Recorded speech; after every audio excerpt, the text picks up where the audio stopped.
A young woman's heart shattered, a matriarch's ego inflated. Then, Judge Judy stepped in, and the entire courtroom froze, witnessing the chilling unraveling of a family's darkest truth. The air in that courtroom was already thick with unspoken resentments, a silence so heavy you could almost taste the bitterness. But nobody, not a single soul in that room, was ready for the moment Judge Judy would turn her gaze, sharp as broken glass, directly onto Eleanor Vance. Eleanor, the picture of refined arrogance, sat there, a smirk playing on her lips, utterly convinced that her wealth, her family name, her status, would shield her from any real consequence. She had just casually admitted to kicking her daughter-in-law, Clara Hayes, out of the house she called home. And she did it with an air of absolute superiority, as if she were simply clearing out unwanted clutter. Clara, on the other hand, sat clutching her hands, her knuckles white, her eyes still swimming with the raw, fresh hurt of betrayal. This wasn't just a dispute over rent. This was a mother-in-law, a woman who had once promised to be family, tearing apart her life with a casual cruelty that made the stomach churn. Clara had been living in what she thought was a safe haven, a place provided by her husband's family after a devastating personal loss. Now it was gone, stripped away by the very woman who was supposed to offer comfort.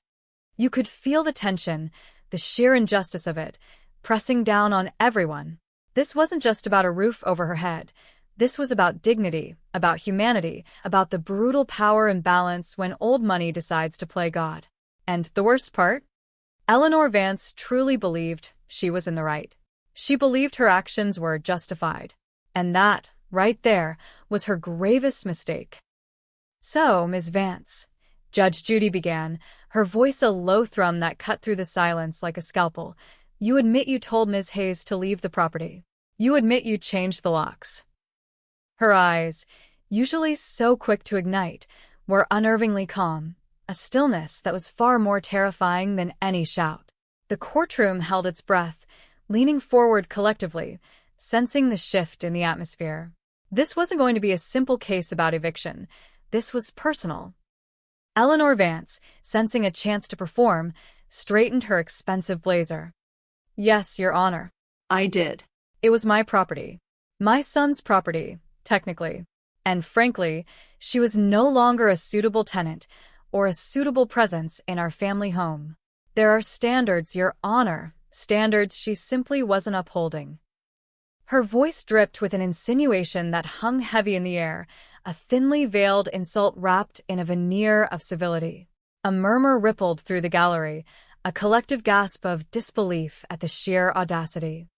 The woman had been through enough, and here was her husband's mother, adding insult to injury with a casual shrug. Judge Judy didn't flinch. She just watched Eleanor, her face impassive. It was a silence that felt dangerous, a pregnant pause that seemed to stretch for an eternity. The judge was letting Eleanor dig her own grave, every confident word a shovelful of dirt. Clara looked up, a flicker of something, maybe hope, maybe dread, in her eyes. She knew what this woman was capable of. "Standards?" Judge Judy repeated, the single word hanging in the air like a challenge, a tiny tremor in the force that Eleanor clearly missed. "Tell me, Ms. Vance, what exactly were these standards that Ms. Hayes, your daughter-in-law, the mother of your grandchild, supposedly failed to uphold?" There it was, the mention of the grandchild, a subtle, yet powerful, jab at the family dynamic Eleanor was so dismissively dismantling. Eleanor, oblivious, puffed out her chest slightly. "Well, Your Honor, after my son passed, Clara became rather difficult. Uncooperative. She simply wasn't fitting into the family structure we envision. Our family has a reputation, a certain way of doing things. She was grieving, yes, but her grief became inconvenient. She wasn't maintaining the house to our expectations. She was moody, and frankly, she wasn't respecting my authority as the head of the household." Her tone was condescending, her gaze sweeping over the courtroom as if inviting agreement, as if everyone understood the burden of managing a grieving young widow. You could almost feel the collective outrage building in the room. Inconvenient grief? Respecting her authority? The gall was astounding. Clara flinched, biting her lip to stop the tears. To hear her deepest pain, her mourning for her late husband, dismissed as inconvenient, was a fresh wound. She had loved their son, their beautiful son, and Eleanor was acting as if Clara's existence was nothing more than a perpetual annoyance. The courtroom audience shifted uncomfortably, a quiet hum of disapproval starting to build. This woman, Eleanor, truly thought she was untouchable. She believed her money bought her the right to dictate not just living arrangements, but emotions. Judge Judy's gaze narrowed ever so slightly. That cold, dangerous calm intensified. "So, let me understand," she said, her voice now a whisper that carried more weight than a shout. "Your son, Ms. Hayes's husband, died. And your primary concern was that her grief was inconvenient and that she wasn't maintaining the house to your expectations. Is that your testimony, Ms. Vance?" The repetition of Eleanor's own words, stripped of their performative elegance, laid bare their callousness. It was a verbal maneuver, a subtle trap, and Eleanor walked right into it. "Yes, Your Honor," Eleanor affirmed, completely missing the judge's true intent. "We offered her a roof over her head out of the goodness of our hearts, a gesture of goodwill. But that doesn't mean she gets to ignore our rules. She was living rent-free, after all. There's a certain decorum expected." Her words implied Clara was freeloading, ungrateful. The insinuation was clear. Clara was a burden, not a bereaved family member. Several people in the gallery gasped audibly. The sheer lack of empathy was shocking. The silence that followed this declaration was deafening. Judge Judy said nothing. She simply watched Eleanor, a slight tilt to her head, an expression unreadable but profoundly impactful. The air in the courtroom changed instantly, becoming heavy, almost suffocating. Even the bailiff seemed to freeze, sensing the shift. Everyone knew disaster was coming. This wasn't just a legal case anymore. It was a reckoning. Then, Judge Judy leaned forward, her eyes locking onto Eleanor with an intensity that could shatter stone. "You offered her a roof over her head, you say, out of the goodness of your heart. Let's talk about that goodness, Ms. Vance. Let's talk about the specific circumstances under which Ms. Hayes found herself needing your goodness. Tell me, when did your son, Ms. Hayes's husband, pass away?" The question was deceptively simple, but the way Judge Judy asked it, the way her eyes held Eleanor's, it felt like the opening shot in a psychological war. Eleanor, still confident, gave a date. 3 years ago, Your Honor. Un tragique accident. Very sudden. She spoke of it with a practiced somberness, as if relaying a news report. Her voice lacked any true sorrow, a detail that didn't escape Judge Judy's notice, or the audience's. Clara, hearing the date, closed her eyes, a fresh wave of grief washing over her. The casual mention of her husband's death by his own mother-in-law, devoid of any real feeling, was a cold shock. "And how long after his passing did you graciously offer Ms. Hayes and her child a place to stay?" Judge Judy pressed, her voice unwavering. Another subtle detail, and her child. Eleanor had conspicuously avoided mentioning her grandchild, a glaring omission that Judge Judy deftly highlighted. Eleanor hesitated for a moment, then recovered. "Almost immediately, Your Honor. We are a compassionate family. We couldn't just leave her adrift." She managed a small, almost sickly sweet smile, trying to paint herself as a benevolent figure. But the smile didn't reach her eyes, which remained cold and calculating. The courtroom murmured, a sense of unease growing. Something felt off. "So, within days or weeks of her husband's sudden death, you invited her and your grandchild to live with you," Judge Judy stated, not a question, but a fact. "And for 3 years she lived there. For 3 years, she navigated her grief, raised her grandchild, and tried to rebuild her life, all under your watchful, judging eye. And then, you decided she wasn't upholding standards and kicked her out. Is that the timeline, Ms. Vance?" The timeline, laid out so starkly, exposed the sustained cruelty behind Eleanor's actions, not just a one-off outburst.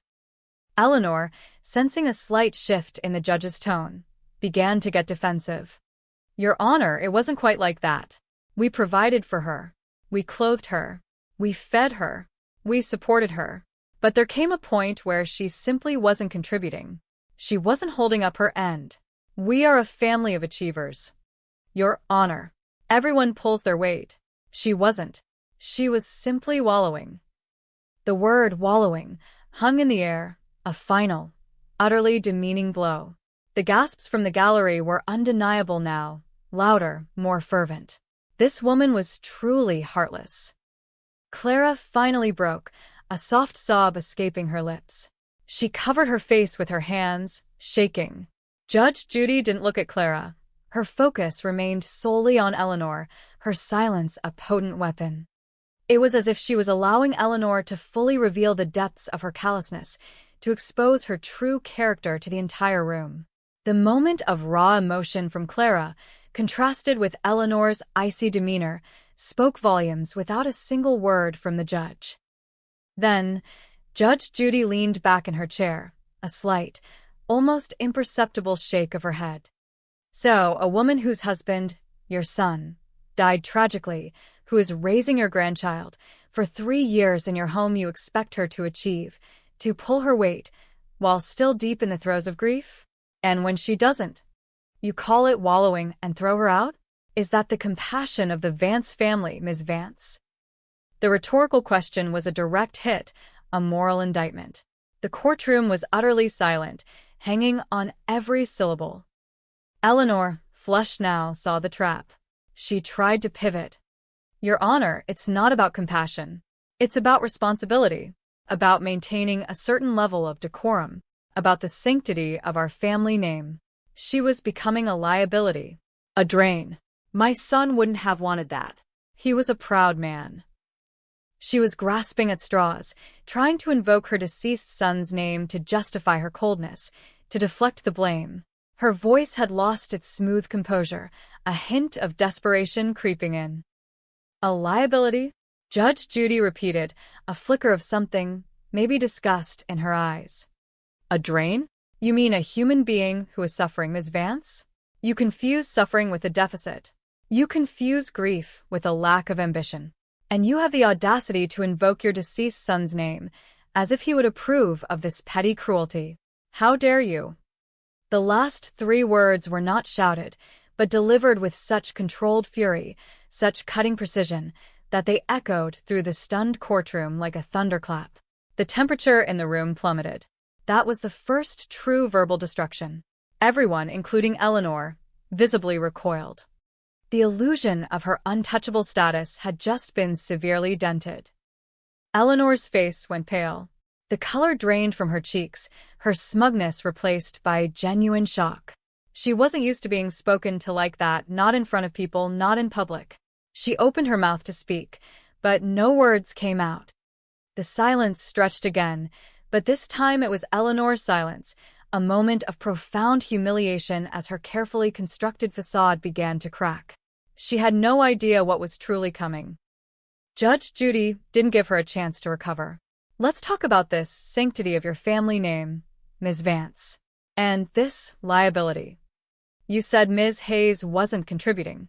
What exactly was she supposed to contribute? Beyond raising your grandchild and trying to mend a shattered life? Did you expect her to pay rent? Did she have a job? Did she have savings? Judge Judy's questions were rapid fire, each one a precise jab, designed to expose the economic dependency Eleanor had created, then exploited. Clara, wiping her eyes, finally spoke, her voice trembling. No, Your Honor.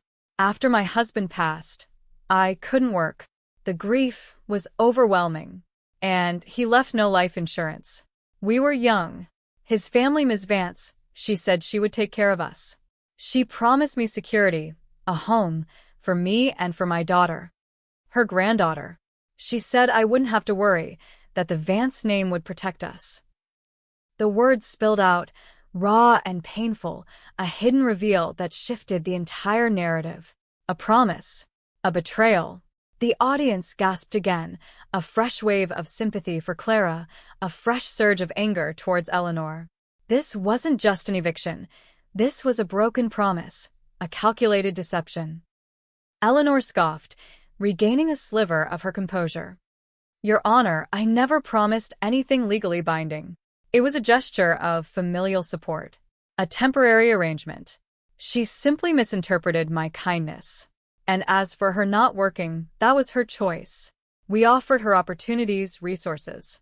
But she chose to wallow. Her arrogance was back, but now it was tinged with a defensive edge, a desperate attempt to reassert control of the narrative. She was flexing her money again, her power, claiming she had provided opportunities, as if that excused her actions. Oh, she misinterpreted your kindness? Judge Judy echoed, a dangerous glint in her eyes. Let's examine that kindness, Ms. Vance. Let's look at the resources you provided. Ms. Hayes, you say your husband left no life insurance? No savings? How did you support yourself and your child for 3 years in Ms. Vance's home? The judge was pulling at a loose thread, a crucial detail that Eleanor was trying to gloss over. Clara hesitated, looking at Eleanor with a mixture of fear and defiance. Ms. Vance, she gave me a monthly allowance, Your Honor, to cover my personal needs and for my daughter. It wasn't much, but it was enough to get by. Another reveal. Eleanor had maintained control, keeping Clara financially dependent, then used that dependency as leverage. An allowance, Judge Judy repeated, her voice dripping with irony. So, you didn't allow her to work, you didn't give her access to your son's assets, if there were any, and you provided a meager allowance to keep her under your thumb, effectively isolating her and her child. And then you kicked her out when she wasn't achieving to your liking. Is that about right, Ms. Vance? This was not just an accusation. It was a devastating summary of psychological manipulation and control. The power dynamic was laid bare for all to see. Eleanor looked like she'd been slapped. That's a gross exaggeration, Your Honor. We simply wanted her to focus on her recovery, on her daughter. We are a private family. We managed her finances for her own good. She tried to spin it as benevolence, but her words sounded hollow, defensive. The audience exchanged shocked glances. Managing her finances? For 3 years? This was looking less like compassion and more like total control. For her own good? Judge Judy scoffed, a rare sound of outright contempt escaping her. Ms. Vance, you confuse control with care. You confuse financial leverage with familial affection. And you, a woman of apparent means, held a young widow and her child hostage with a paltry allowance under the guise of goodness, only to discard them when they became emotionally inconvenient. Do you have any idea how monstrous that sounds? The word monstrous hung in the air, a public shaming that Eleanor could not escape. Her face was now a deep crimson, her composure completely shattered. This was full-blown emotional humiliation. Eleanor finally lashed out, her voice cracking with rage. You don't understand, Your Honor. You don't know the sacrifices we made for her. The embarrassment she caused. My son's memory. She was a disgrace to our family name after he died. Always sad. Always withdrawn. Our friends were starting to talk. It was bad for our reputation. The mask completely fell.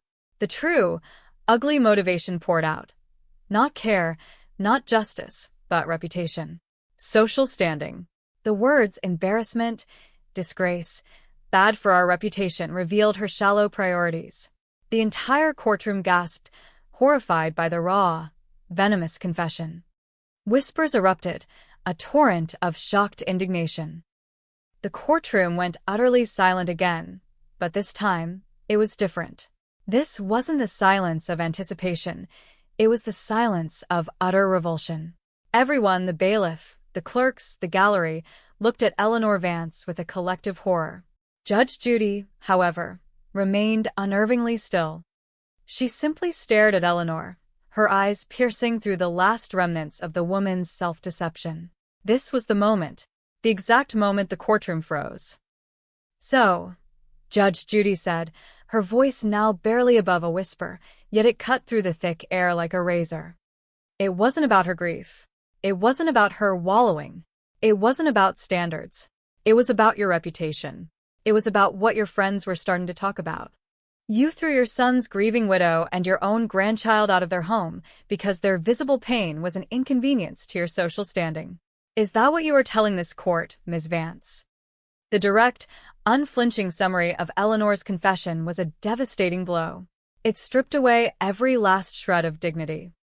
Eleanor, desperate, tried to backtrack, to mitigate. No. That's not what I meant. She wasn't respecting the family's traditions. She was making a scene, constantly reminding everyone of our loss, when we were trying to move on. It was difficult for us. She was doubling down, trying to reframe her cruelty as a defensive act.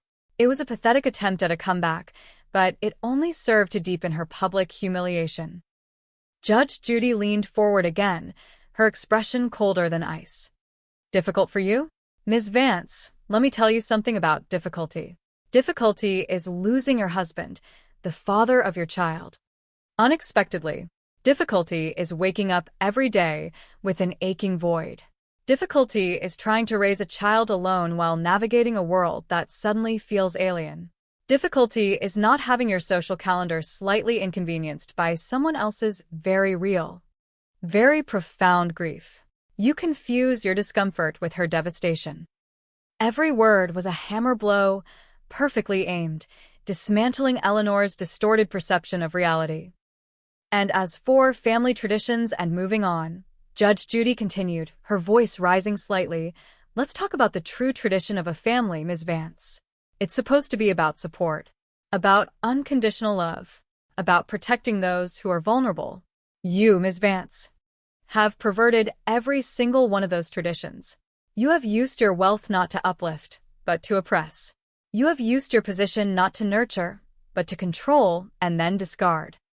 The moral authority was absolute, crushing Eleanor's every argument. Eleanor, now trembling, her face blotchy and red, tried one last desperate maneuver. But Your Honor, the house. The house belongs to the Vance Trust. It's family property. She has no legal right to be there. We are within our rights to evict her. She clung to the legal technicality, hoping to find a shield in the letter of the law. She was flexing her family's legal power, thinking it would overrule the moral condemnation. Judge Judy gave a slow, deliberate nod. The trust. The family property. Let's talk about that, Ms. Vance. Because while you may be legally correct about the property ownership, your actions reveal something far more disturbing. You used your legal right to enact moral wrong. You used your power to inflict emotional terror. And this court, Ms. Vance, while bound by law, is also very much concerned with justice.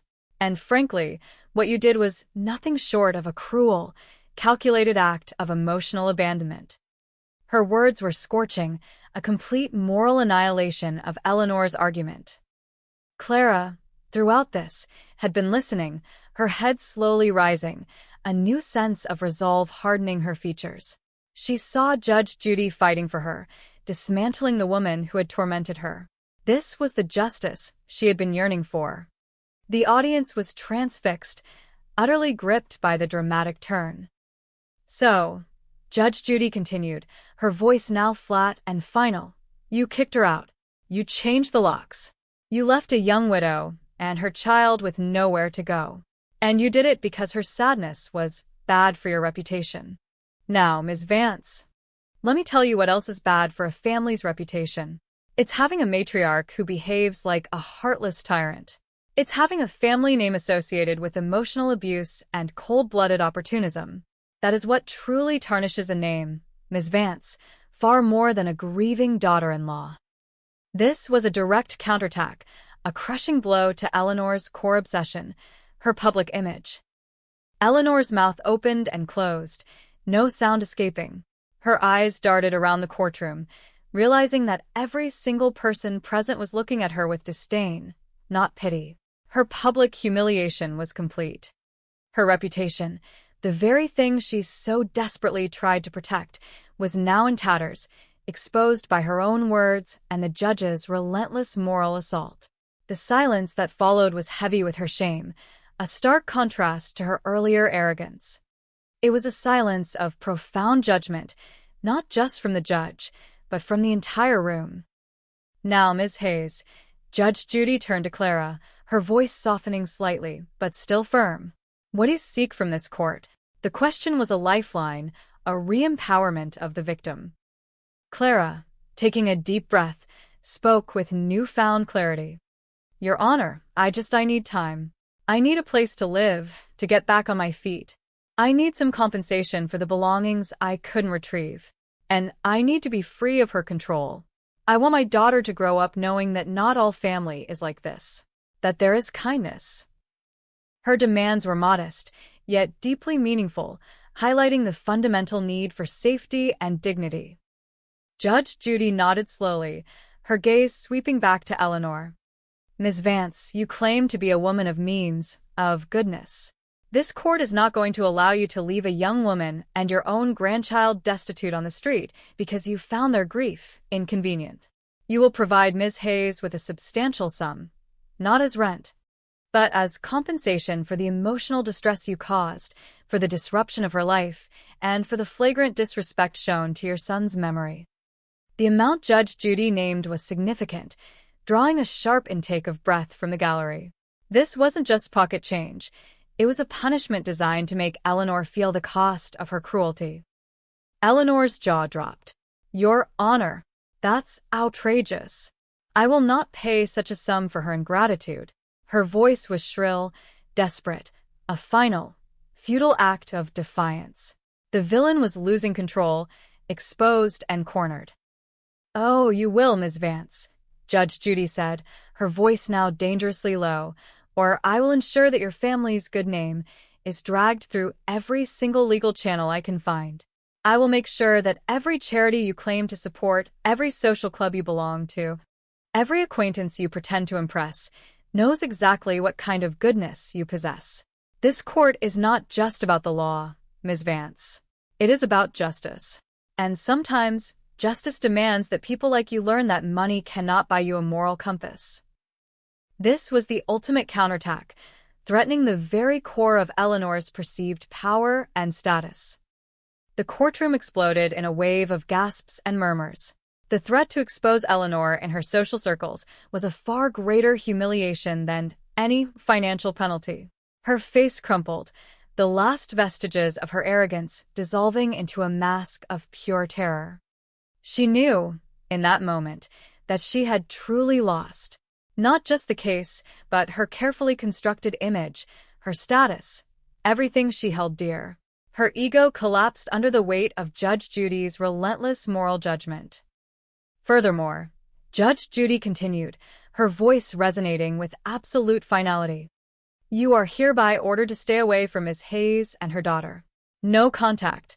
No visits. No attempts to interfere in their lives. You forfeited that right when you chose to treat them as disposable inconveniences. The Vance name, in this instance, will provide no protection for your abuses.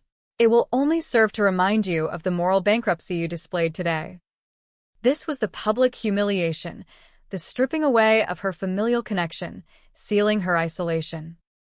Clara, looking at Eleanor's broken face, felt a profound sense of relief, a release of 3 years of suppressed fear and pain. It wasn't just about the money. It was about the public acknowledgement of her suffering, the validation of her worth, and the karmic punishment of a woman who thought herself above reproach. This was her moral victory. As Judge Judy hammered her gavel, the sound echoing sharply through the silenced courtroom, Eleanor Vance sat there, a broken woman. Her carefully curated world had crumbled around her, exposed for its hypocrisy and cruelty. The silence that had once been her weapon, her shield, was now her prison, filled with the echoes of Judge Judy's devastating truths. She had come in expecting to walk away unscathed, her money and status intact. Instead, she left with her reputation in tatters, her moral authority destroyed, and her cruel, calculating heart laid bare for the world to see. The courtroom buzzed with a shared sense of vindication. Justice had been served, not just legally, but emotionally. Eleanor Vance had learned, in the most painful way possible, that even the highest walls of privilege can be shattered by the cold, precise logic of Judge Judy. And for Clara Hayes, a new chapter began, one free from the shadow of the Vance family's toxic control, finally able to grieve and live with dignity. It was a moment of profound accountability, a public reckoning that left no doubt. Some things, like human kindness and basic respect, are priceless, and no amount of wealth can buy you a pass from Judge Judy's devastating brand of justice.